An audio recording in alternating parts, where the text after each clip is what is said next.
pull up any podcast on longevity or health span right now, you're going to hear a bunch of talking heads in pristine studios debating the exact science of cardiovascular optimization. They love to talk about the Norwegian 4x4 protocol. They treat it like magic. They sit on a stationary bike in a temperature-controlled lab, hook themselves up to metabolic carts, and intellectualize what intensity means.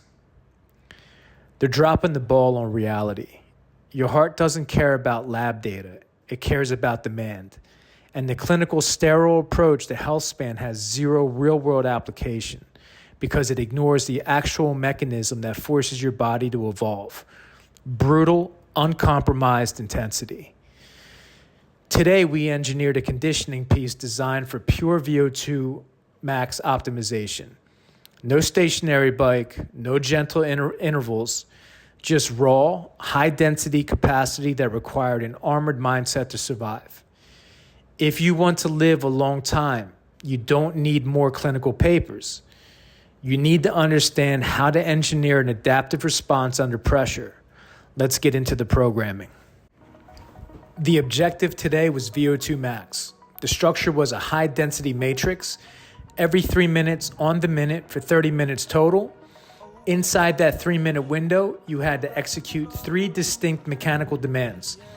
5 kettlebell clusters, 22.5 kg, a clean into a full thruster, total body structural demand. 10 lateral burpees over the rower, high velocity, immediate level changes, spiking the heart rate, plus agility work. 15 calorie row, pure output. Look at the math here. The entire 5, 10, 15 sequence takes about 1 minute and 45 seconds to 1 minute and 50 seconds to complete. That means your rest period isn't a given. It's a reward that you have to earn.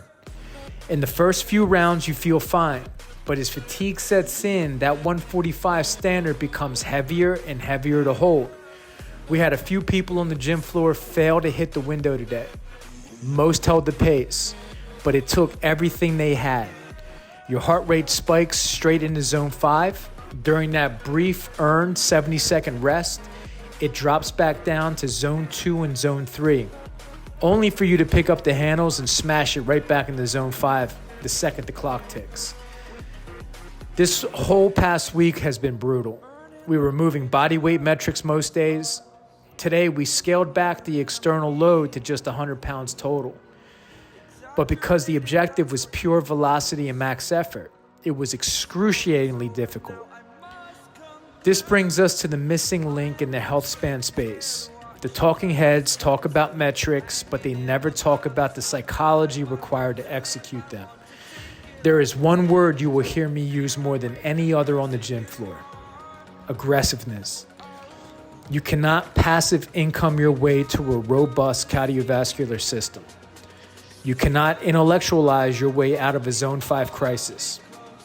When you are 20 minutes into a 30-minute block and your lungs are burning, completing that specific interval has to genuinely matter to you. Quitting cannot be a part of your vocabulary.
We close the session out with just one structural accessory piece, something we call the Fisher press. It's a dedicated curl and press complex, 10 reps every 2 minutes for 10 minutes total. After we hunt, it's time to break the fast, the ultimate reward. If you listen to mainstream health advice, they'll tell you to eat a dried chicken breast and steamed broccoli. It's uninspired, has zero flavor, and it's why people quit and relapse back into eating processed American junk food. We do things differently. I follow a strict 1 meal a day protocol. When it's time to eat, we hold an uncompromising standard for our ingredients, but we find clever, high-octane ways to construct the meal. Today's post-workout fuel, sausage, egg, and cheese pork rind nachos. 100% pure protein and healthy fats, utilizing 0 grains, paired with a side of 8 naked chicken tenders and clean coleslaw.